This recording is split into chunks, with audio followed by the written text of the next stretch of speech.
Hey, how's it going, guys? Thank y'all so much for tuning in to another video. All right, before we get started, go ahead and click the like button on this video so I know that you guys love the content and information that I'm providing to you all. And also, number two, if you have not already, go ahead and subscribe to the channel. It's crazy how many people actually watch this video and actually do not subscribe.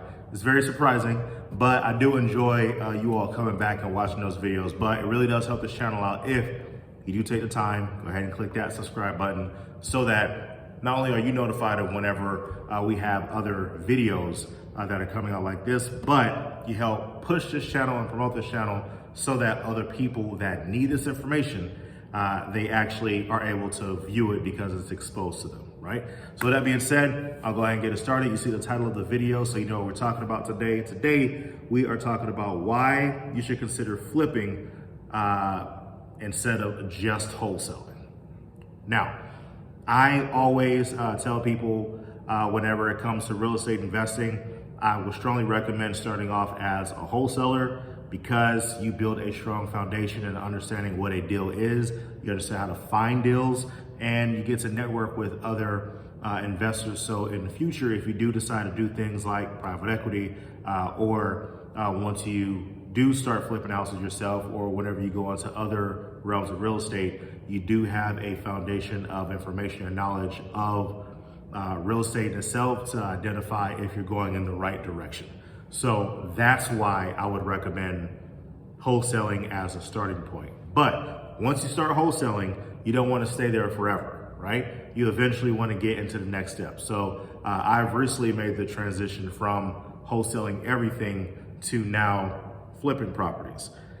Later on, I will get into multifamily. Later on, I will have rental properties. Later on, it will be short-term rentals. Later on, it will be new construction. Those things will happen later, okay?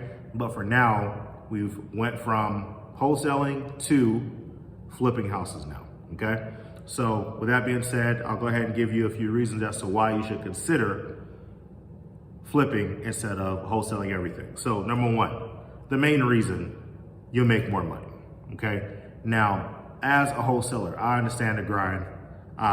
You're calling several hours a day. You're sending several thousands of text messages every single day.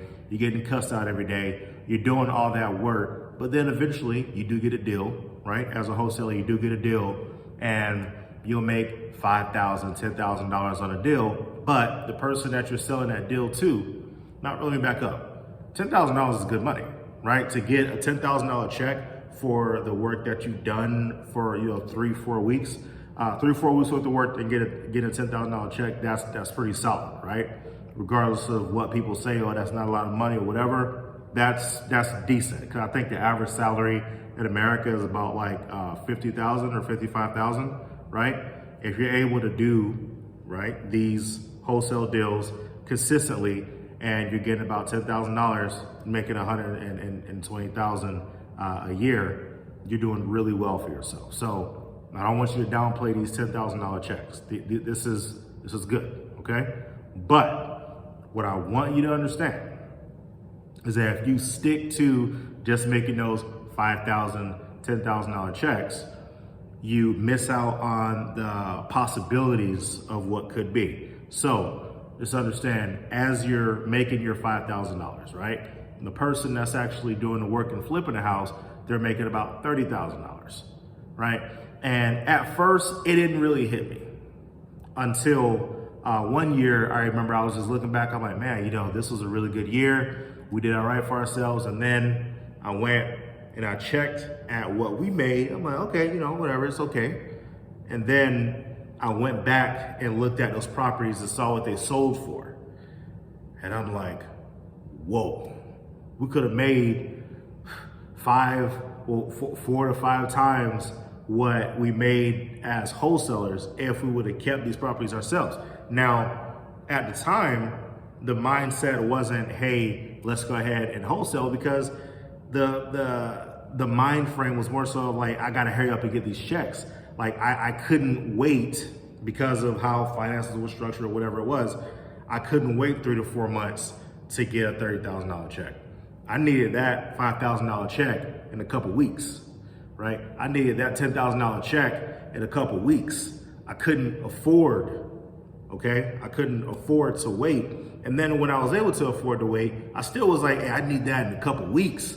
It's like, oh, and I remember I would speak with investors and they're like, okay, why don't you flip it? I'm like, oh, I'm a wholesaler. I don't flip houses, I'm a wholesaler. And you kind of like, I'm about to make like $50,000 on this. I'm like, yeah, that's cool, but you know, I'm a wholesaler, so this is the part that I do. And so, you know, we do the paperwork, I make $7,000, I'm like, whoo, 7,000, baby, here we go. And this person's like, all I had to do was just receive your email and say, hey, deal's ready, right?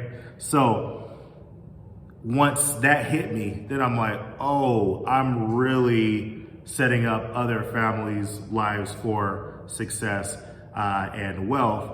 Whereas with me, I'm going deal by deal, right? I'm maintaining on these $5,000 to $10,000 checks. So with that being said, you really want to consider starting to flip, right? And you're getting your foundation from wholesaling, but you want to graduate into flipping and having rentals and all these other things, because that would, one, give you more cushion so that you're not operating in desperation in that next deal. And that next level, of course, is then having rentals and then having the multifamily, so that once you build yourself enough cushion, all of your decisions could be based off of future benefit rather than 2 weeks from now benefit. So number one, more money, all right? Number two, you're more exposed to the process, right? So you got all the skin in the game. Yes, you can lose money with any investment, there's risk, whatever, right? But when it comes to you actually being the person that is picking out the tile, you're picking out what paint's gonna be there, you're picking out the countertops, you're picking out, you know, what sinks you're gonna be replaced. You're picking out, oh, should we even replace the sinks? This looks like it's in pretty good condition. Oh, should we replace the roof or should we just clean it? Because that's the difference between an $8,000 roof versus just paying $500 to clean it. How old is the roof? Is it actually leaking? Okay, it's leaking. All right, let's replace the roof. Oh, it just has dark spots because of weather. Okay, well, let's go ahead and get that clean. Once you're actually going in and making those decisions, right? It's a world of difference, and you get to see it from a different perspective, which brings me into number three. You get to understand your product more, right? So I'm not saying to never wholesale ever again. I'm not saying I won't ever wholesale again. But what I'm saying is, as an investor and as a person that's actually doing the flips, you understand the process a lot more, right? You understand how to speak to these investors because you're just like them. You're an investor that's looking to get a deal, and you understand how to evaluate if something is a good deal or not. And I've heard situations of investors that, you know, they're trying to play games, they're trying to do whatever, and they'll do the whole hardball thing of, especially if they know you don't have a large buyers list, they'll play you and be like, you know what, I don't think I'll do this. There's not enough room for me. I don't feel comfortable with it. And because your positioning is always, I need to be a wholesaler, you're not real, like, you know that this is a good deal, but your hands are tied because you're not in position to actually do this, right? So that's a whole nother video as to why you should have a large buyers list, so that people understand that I can't play games with this person, because if I don't buy it, they're definitely gonna buy it. But at the end of the day, things happen. Some people don't listen and they don't have many buyers. They have one buyer and the buyer shows up. Where's everybody? Oh, it's just you? Oh yeah, I know what you asked for. I'm about to get it for less, but whatever. But once you are actually flipping these homes and you know the process, you know how to speak to them. And if it's a great enough deal, and for whatever reason, let's just say it's a situation of, you were short on, cash, or you're tied up in another project and you wanted to hold off on this, you just wanted to assign it, or the margin wasn't as big as you usually used to. You used to $30,000 to $40,000 on flips, but on this one, it's probably going to be about $17,000 to $20,000 based on how you get your funding, right? If people are playing around, it's like, whatever, man, just take it and just make the 20. It's fine, right? Yes, you would have made 5 on this if you would have done a wholesale, done a couple weeks. All right, whatever. Just go ahead and take this in. If they want to play around, right?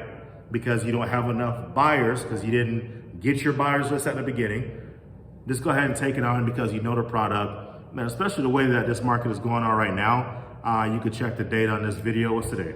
Today is, well, the date that I'm recording this, January 23rd of 2022, market's still going great. So they can mess around if they want to.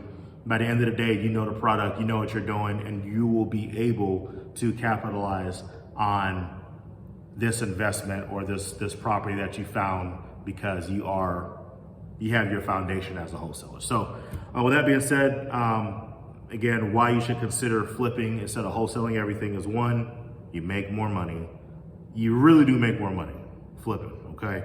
But of course, there's more risk, right? Number two, you're more exposed to the process. You understand what it actually takes to go in and do what you need to do as the flipper. And number three, you get to really understand the product. So as you're estimating, right, as you're going in and estimating what repairs actually need to be done, the great thing about that is, let's just say the cost of particular materials have increased tremendously, like wood or whatever it is. You can make your adjustments because you know firsthand, oh, I need to adjust my prices now because of a shortage in the supply chain or whatever it is. And so whenever you're giving your asking price to these end buyers, you can justify that because you know what's actually going on because you're actually doing it yourself. So that's what I got for y'all. Thank y'all so much for tuning into another video. Go ahead and like this video if it has provided you with any value, and go ahead and subscribe to this channel if you have not already. And give me some comments down below. Let me know what you thought about this particular video, anything you want me to clarify a little bit more, or if you want me to make a video